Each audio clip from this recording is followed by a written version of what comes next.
Nauna kasi to. Ito ang unahin mo. Pang! Good.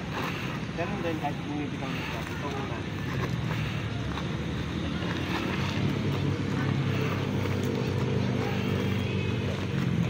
Okay. Okay. 1, 2, 3. 1, 2, and 3.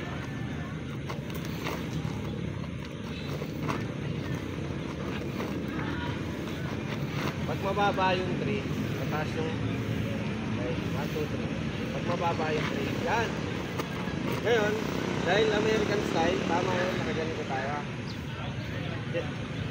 Go.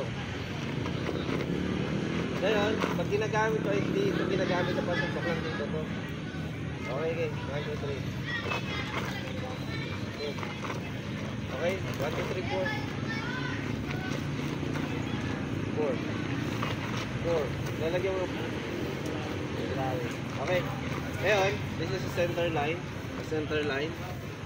Dapat nawawala ka sa center line. Kasi ito yung danger zone. Diba? Alam niyo naman yan. Ngayon, lagi tayong pumapaling dito. So ito. O kaya, pag bibitaw tayo ng uppercut, pupunta ka dito. Mas wala dito. Kaya para makatrong ka. Then, yan. Punta ka rito. Kaya, punta ka rito. Punta ka rito. Diyan, magkakalimutan.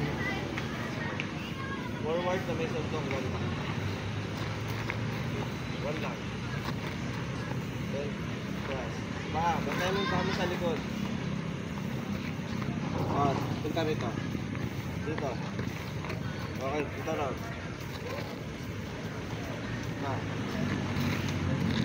Pakiaral ko ng 5 minutes, papalikan ko kayo. Sabay yung hakbang, papunta sa harap din. 1, 2,